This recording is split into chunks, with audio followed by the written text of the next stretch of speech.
conheça a si mesmo, para que você se coloque no mundo e também nas relações pessoais de uma maneira que funcione melhor para você e você tenha uma chance de sucesso maior.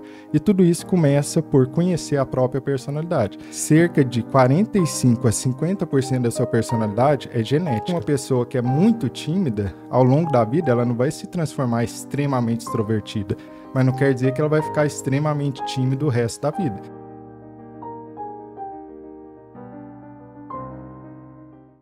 O que exatamente é personalidade? O que não é? E, enfim, como que isso funciona, cara? Que pergunta interessante, né? O que é personalidade, né? A gente pode pensar assim, personalidade, ele é um padrão de comportamentos, uma forma como você age e está no mundo, atua no mundo, relativamente fixa ao longo do tempo. Observe que essa palavra relativamente fixo ao longo do tempo é importante. Porque, primeiro, eu tenho que ter um determinado padrão na minha forma de pensar, na minha forma de agir no mundo, de enfrentar as situações do mundo, como que eu me enxergo, como que eu enxergo o outro, como que eu reajo a determinadas situações, e tem que ser relativamente estável. Por quê? A nossa personalidade, primeiro conceito importante, não está escrito em pedra, né? Não é como aquela música do tipo... eu nasci assim, eu cresci assim, vou morrer assim, Gabriela, né? Aquela música antiga. Não, a gente tem uma certa fluidez, porém, essa fluidez é relativa, ela é limitada. O que eu quero dizer com isso? Imagine que, por exemplo, eu tenho uma determinada flexibilidade para mudar determinados traços da minha personalidade, mas não consigo dar um 180. Isso quer dizer que uma pessoa que é muito tímida, ao longo da vida, ela não vai se transformar extremamente extrovertida, mas não quer dizer que ela vai ficar extremamente tímida o resto da vida. Ela tem uma certa flexibilidade para melhorar isso, trabalhar isso, adquirir mais recursos, principalmente na terapia, e às vezes você vai aprendendo na própria vida, em outros ambientes. Então, a personalidade ela tem uma relativa flexibilidade, mas não é muito. E isso é importante. Por quê? Porque é mais fácil adaptar o ambiente à sua personalidade do que o contrário. O que eu quero dizer com isso?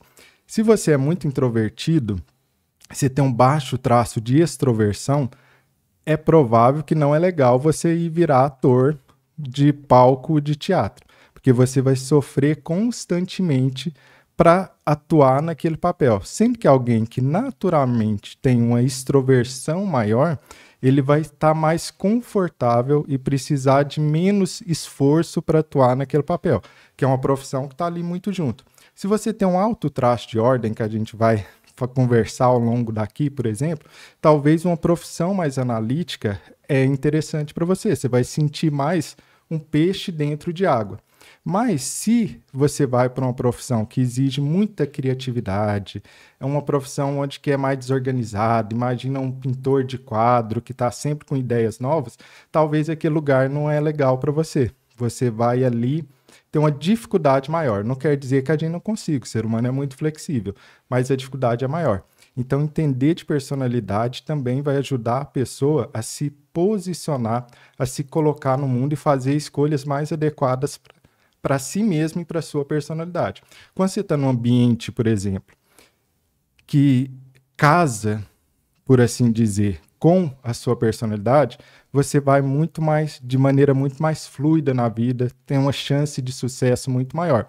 Por exemplo, a gente estava conversando antes do podcast, você me falou que é uma pessoa muito criativa, provavelmente porque você tem um traço de personalidade chamado de abertura a experiências e abertura a ideias. Deve ser alto. Então, será que seria legal para você fazer um trabalho repetitivo, monótono, sentado no escritório, repetindo sempre? Ou seria melhor você estar criando um podcast, criando canais, tendo contato com pessoas novas, ideias novas? O que seria mais fácil para você, Lucas?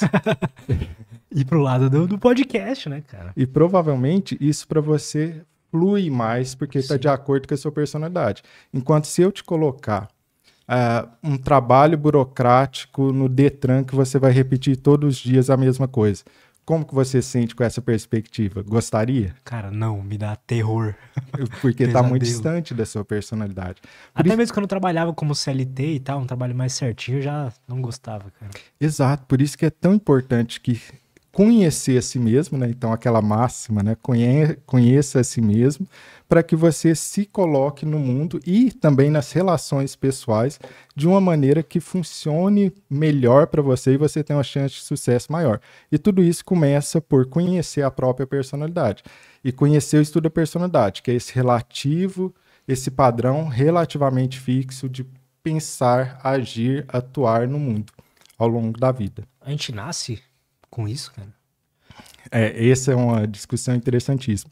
Porque uma forma como você pode entender personalidade é por que nós temos personalidade? Por que cada pessoa tem uma personalidade diferente? E personalidade é uma solução complexa para viver em um mundo extremamente complexo e que a gente não consegue abarcar. O que isso quer dizer? O mundo da gente é extremamente complexo. Se você for pensar, você pode ir até desde distâncias astronômicas, distâncias anos-luz da Terra, e se você quiser explodir a sua cabeça, sempre faça isso. Comece a estudar pouca coisa sobre o tamanho do universo. Você vai começar a entender a distância da Terra até o Sol. Peraí, mas o Sol até a estrela mais próxima? Ah, tá, a Lua demora uns 10 anos-luz para chegar lá. Ah, mas peraí, de repente tem bilhões de estrelas na nossa galáxia. E para atravessar a nossa galáxia são milhares de anos-luz. Não, mas peraí, não é só uma galáxia, são trilhões de galáxias. Não, peraí. Quando você vê, sua mente está explodindo, por quê? Sua mente não consegue abarcar o tamanho do universo. Você não consegue pensar sobre isso, essa é a verdade. Qualquer pessoa que já tentou estudar não consegue pensar sobre isso. Então a gente pensa em um tamanho pequeno. Qual que é o tamanho pequeno? Esse microfone, o lutes, olha o tamanho, a escala que a gente pensa. E se a gente for para coisas cada vez menores, a gente vai encontrar a mesma complexidade. Ah, eu consigo ver meu dedo. E uma célula? Peraí, mas dentro da célula tem uma mitocôndria. Mas peraí, dentro da mitocôndria tem vários ali diferentes organelas. Mas peraí, lá dentro tem átomos e tem elétrons. Quando você vai ver, você está no mundo quântico e você não entende nada. Então o mundo é extremamente complexo e a gente não consegue compreender o mundo. A personalidade funciona como o quê? Um filtro para a compreensão do seu mundo. Entenda como se fosse um programa padrão que você já vem com parte dele. Respondendo a sua pergunta, sim, com parte da sua personalidade você nasce com algo chamado temperamento, que é influenciado geneticamente. Então você pode pensar na personalidade como um componente de temperamento, que você já nasce, e alta influência genética. E você pensa na personalidade como uma outra parte que é influenciada pelo ambiente. Então, que você vai desenvolvendo ao longo do tempo. Porém, interessantemente, isso nem é algo controverso. É certeza que nós temos determinados temperamentos desde o nosso nascimento. E a gente vai conversar por que disso. Porque a personalidade não está na nuvem, não está no iCloud. Ela está baseada em neurobiologia. Isso quer dizer que a personalidade vem a partir de emoções básicas que está ali. Como que é a minha ativação da amígdala? É muito ou é pouco, por exemplo? Como que o meu córtex pré-frontal interage com o meu sistema límbico, por exemplo? Então, personalidade funciona quase como esse padrão pré-programado que vem instalado no bebê.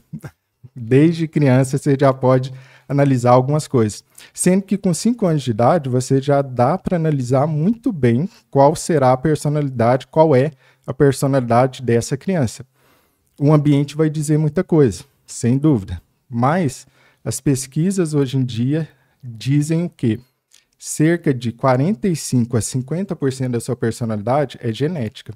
Não é ambiente, é genética. E olha que tamanho disso, 45% a 50% é genética, é aquilo que é chamado de temperamento, que não vai mudar ao longo do tempo. Que é vamos trazer isso para o concreto? Claro. Então, um traço de temperamento que costuma nascer, busca por novidade. Busca por novidade. O que é busca por novidade? Tem algumas crianças que vão chegar aqui no podcast e ela vai ficar encolhidinha no canto, atrás da mãe com a mãozinha assim encolhida. Ela não está saindo explorando o ambiente. Outras crianças vão chegar aqui e vão mexer no microfone, vão puxar o foninho, vão explorar ali, vão explorar aquele outro lado, ela vai mexer em tudo. ela está explorando o ambiente. Observa que essa criança, ela tem o quê? Uma busca por novidade, ela tem uma tendência a explorar os ambientes, enquanto a outra tem uma tendência ao quê? Deixa eu me fechar, não vou buscar um ambiente, eu vou pensar na cautela. Eu vou ficar mais aqui, sem buscar novidades. Isso, por exemplo, é temperamento. Quem está ouvindo a gente pode perguntar. E quem tem filhos, comenta aí, deixa nos comentários isso. Porque às vezes você tem 2 filhos. Um, desde criança, foi explorador, alta busca por novidade. Outro nunca teve essa busca por novidade, extremamente cauteloso em relação a isso. Isso tende a ser fixo ao longo da vida.